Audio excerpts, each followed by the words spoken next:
All right, hello Geotrig students. Today we're just going to be doing a short video. This one is going over simplifying radicals. This is something you should have seen in Algebra 1 and again in Algebra 2, so hopefully it seems familiar. We're using a site called Delta Math. You should have seen a video before this one showing you how to log into this site and how to get yourself logged in and make sure that you're in the right assignment. And you should see my name up at the top, just like you see it here. So if you haven't watched that video, check it out first. But for this assignment, you're going to have to reduce the radicals, and it's going to sort of force you through showing some steps.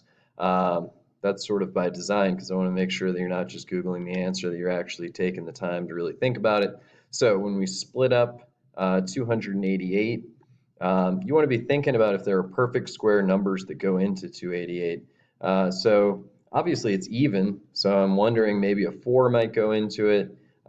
If you can notice a bigger number that went into it, that would be even better. It would speed things up, like if you knew that 9 went into it or 25 or anything like that. But I'm just going to go with a 4 first because I'm pretty sure that that is in fact going to work. So 288, if you cut it in half, it'd be 144, and if you cut it in half again, it would be 72. So that's kind of like 4 times 72. So let's try that. Okay, it liked it. So now I'm left having to figure out, well, square root of 4 is what? What is that number that goes out here? Well, of course, that's 2. Square root of 4 equal to 2. And I can leave my 72 in here. All right, so that's simplified to some extent, but not as simple as it could be. So I'm thinking perfect square numbers that go into 72. Well, it's even. If I cut it in half, it would be 2 times 36. I like that actually, 36. That's a great perfect square number.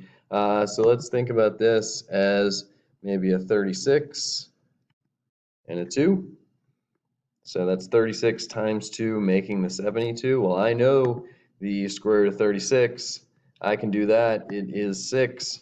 So that's going to tell me exactly how this one is going to work. So I can see a 12 coming on the outside. I'm not quite there yet.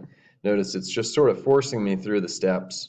And when we get down to the end, we're going to know we're at the end. Well, we're going to know we're at the end, I guess, because it says you are done. But you also would know you're at the end because 2 is too small for any perfect square numbers to go into it. So basically your steps for simplifying a radical is find perfect square numbers that go into your big number. And when in doubt, if it's even, cut it in half and see what happens. If it is odd, maybe try a 9. Start with those smaller ones, and you may end up doing a couple of extra steps, but you will get there eventually. So that is your practice for today, and feel free to read their instructions. If you make a mistake, they will assist you and tell you what's happening. Also, feel free to get in touch with me via email or a post on Classroom or just any way you can. We'll have a weekly Zoom meeting. You can ask me questions then too, but I have a feeling you guys are all capable of figuring this out. So good luck, and let me know if you're having any trouble. Thanks.